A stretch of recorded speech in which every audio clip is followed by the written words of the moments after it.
What's going on, guys? It's Cliffy here. Today we take on Arsenal at Wembley in the FA Cup final. So it was either going to be Arsenal or Liverpool, so we definitely lucked out on the semi-final draw against Preston North End. Hopefully we can go, I wouldn't say one better, but hopefully we can just continue, I guess, the momentum and try and pick up the win here in this final game. So I think we finished from memory. Arsenal beat us in the last game of the league. So I think that potentially may have dropped us down to 4th. Still obviously in a Champions League qualifying position, we'll say. So that is definitely a positive. We got a huge money boost. I think about 20 million we got. So that is definitely going to help us, I guess, going forward next season when it comes to signing some new players.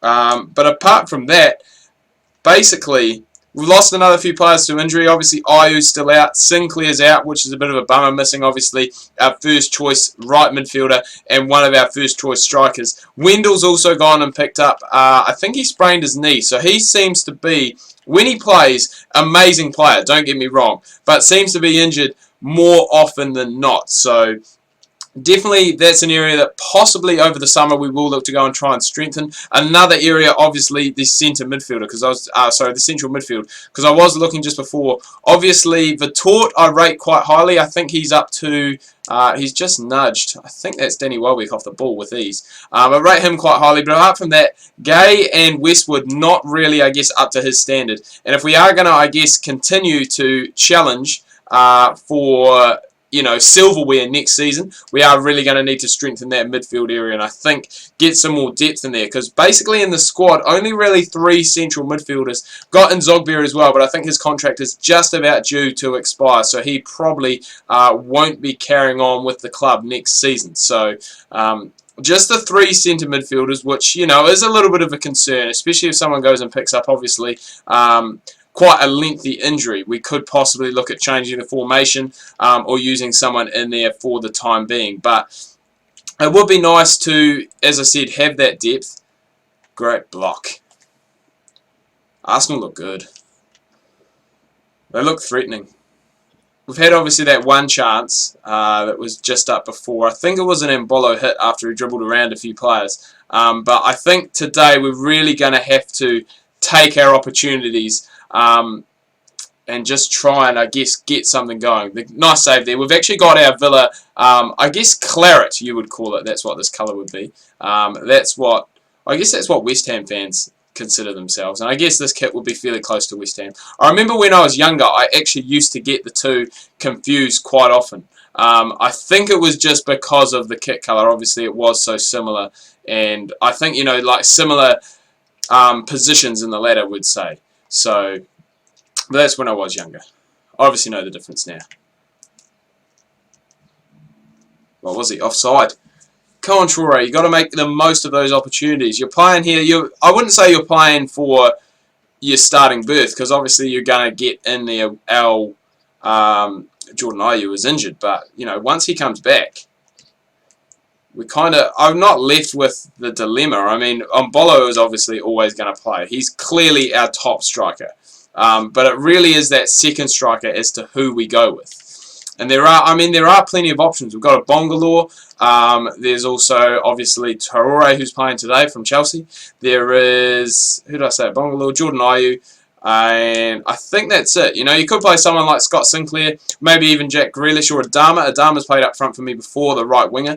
And, he can go and get the job done because he is quick. Not the best finisher in the world, but he is going to go and create opportunities for that other striker. So, oh, God. Risky. That is what I call that. Risque play. Yes, ref. It looks like we've got Howard Webb reffing us. I'm only joking. I'm just saying that because he's bald.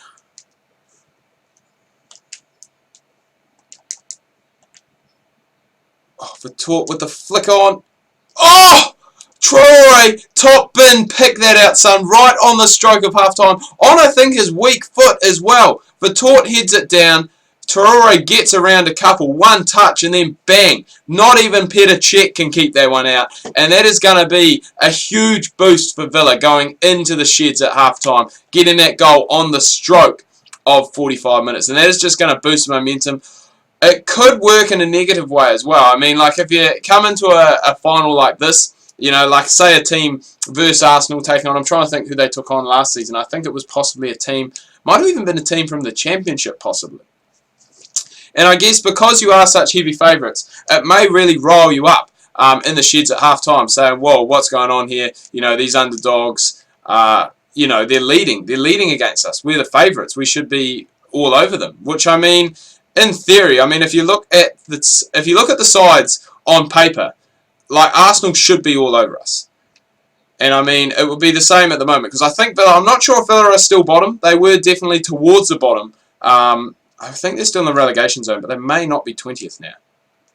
I think that spot belongs to Chelsea. No, just kidding. Soz any Chelsea fans out there. You guys will come back. I can't really talk. But we just, yeah, see, this is... I mean, Arsenal could come out fired up, which is looking like what they have done. Great tackle from McCaw, but he is going to be brought back for the foul. So unfairly getting the ball there, called by... I'm just going to say it's Howard Webb. It's not Howard Webb, but that's what we'll call him. Brought on Ozil for Cazorla. That ball's been swung into the middle, cleared away. And Grealish just can't quite get his head on that one. Oh, that's poor. What was Gay doing? Holy crap, when did Arsenal sign Pastore? I think that's a rumour that has been, you know, circling for a couple of years now. And just like that, it was only a matter of time. Arsenal have been pretty dominant in that final third. And Theo Walcott puts that one in top bin. And all of a sudden, we're back to 1-1. So work still to be done for this Villa side in this FA Cup final. But when did they sign Pastore? I can't believe that. Like, I bring on a sub and I'll bring on, like, Westwood for Gay. And then Arsenal makes some subs and they take off Cazorla and you're like, oh, yeah, sweet. You know, we might get a little bit of a break. Bring on Ozil. Take off someone else. Bring on Javier Pastore. But I think that has been, like, I think Pastore has, I could be wrong, possibly linked to Arsenal before from PSG. I mean... I'm not a big follower of the French league, so I'm not sure like what PSG roll with. But you know, with signing Di Maria and spending all that money on Di Maria, surely Pastore would be the second choice cam. I can't imagine him. And I mean, you've got Matuidi as well. Matuidi for me, an amazing player, is always going to start. So there's like two of your midfield, just like that. Lucas they rate very highly. Lavezzi they rate very highly, so I can't imagine how much game time he would really get. So possibly a move, I don't know, in January. I've heard, well, I actually haven't really heard any transfer rumours, like any big ones. I did hear somewhere that apparently Liverpool were going to sell Sturridge, but I think that was a lot of BS because I don't know why they would do that, and we've kind of got to keep this in. Because otherwise it was going to be a throw-in. But Theo Walcott, that one shot, one goal. But yeah, I haven't actually heard any big transfer windows that are going ahead in January. I know United are looking for a striker again. Rooney may possibly leave the club. Because, let's face it, he just hasn't been playing very well at all. I see that run, Traore. I see that run. It's only Mertesacker. You can take him on. All you had to do was nudge it around him. He's so slow. He's like a tree. He just stands there. Who was it? I think it was on the weekend. We had our staff work do, and I can't remember who it was. But we're watching the United-Bournemouth game. And someone honestly just said, Fellaini is such an attacking threat. He just wanders around the field like a big tree with his afro. I said, what? Oh. Oh! Mbolo could have been the hero. He could have done it. He could have won the game in regulation time. That's a very American phrase, but he could have won it in normal time. And now Arsenal were breaking out on the counter-attack. But what an opportunity for Mbolo to put that one away. Would have been, you would have thought it would have been the game winner. But not quite. Just couldn't quite get it on target. Off the post. Off the wrong side of the post as well, you know. You wouldn't mind that one going and clipping the post, trickling over the line, or even hitting both posts and going in. But not the case. That was one bang on, hit the post, dead on the post. And Now we've got a corner to defend. No, we don't. It is offside. I thought it was full time, but no, just offside. So it is looking as though we are going to be heading into extra time, which we are. That's gone and confirmed it. That was the last kick of the ball from the offside decision. So extra time, thanks to that Theo Walcott equaliser. And we've pulled back the possession a little bit, but a game that has really been, I guess, probably more focused. Not necessarily in the middle third, but when it has got to the attacking third, neither team has really been able to do anything. They've been snuffed out by the defenders. So hopefully that changes for us in this first period of extra time, because I wouldn't really want to go to penalties, because I don't really like my chances at penalties. There always seems to be something that happens, something that goes wrong. You know, Adama, he has been so quiet this game. He had such a good semi-final, and I think that's the first time from memory I remember him touching the ball. Great save from Jack Butland to keep it at 1-1. That could have been game over right there. Great strength from Traore. Great strength. There's a man I was just talking about who hasn't really been on the ball. We haven't really played it out wide well at all in this game. Great little bit of, well, I wouldn't say a bit of skill, but a great turn to get away from his man there. But the cross just needed something better from... Oh, this is a chance. Okay, turned the wrong way. What a tense game. This has been such a tense game. What a way to finish the year on an FA Cup final that it's looking as though, well, I don't want to say it's heading to penalties, because I could get absolutely done for here and be made look incredibly silly. Incredibly silly. But we are going to see another change. Koscielny coming on for Dichaby. I guess that means Gabriel will probably move to right back. I can't imagine Koscielny playing there. I can't imagine Mertesacker playing at right back, because, as I said earlier in the video, he is just a big tree lumbering around the field, like Fellaini for United. Okay, so we haven't made any subs. I don't believe in making subs. We are going to win this, not on pens. We're winning this normally from an amazing Traore skill run that involves ball rolls. Penalty? Penalty, ref? Please! Please, ref! If not, a red card. Just a yellow for the Arsenal captain today, Mertesacker. And I think it was just outside the box, it was. Now's a chance to show off your free kicking abilities.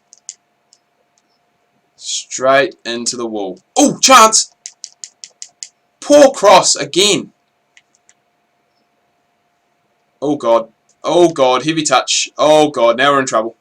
Now we're in trouble on the counter-attack. Where are all our defenders? It's like 4-on-1. Thankfully, a core gets back there and saves the day, defuses the situation.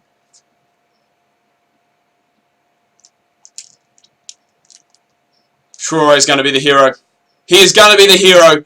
Somehow that ball got through. I don't know how it did. Just an absolute weak defending. It was the lumbering tree who was marking Traore, and he just gets around him like that. He scored in the 45th. He scored in the 116th. Will it be enough to see this Villa side raise some silverware in the air at the end of the season? Adama would put it beyond any doubt, but no, just a weak shot. Very tired legs coming to the end of a very busy season for Villa. It's going to be even busier next season, considering we may possibly make either the Champions League or the Europa League. Obviously, depending on what happens in our qualifier. Surely that's a foul. Thank you, ref. Get that away. Get it out of here. That's all we want to do. Just bang it downfield. And that will be it. Villa, the fans are going crazy here at Wembley. They cannot believe it.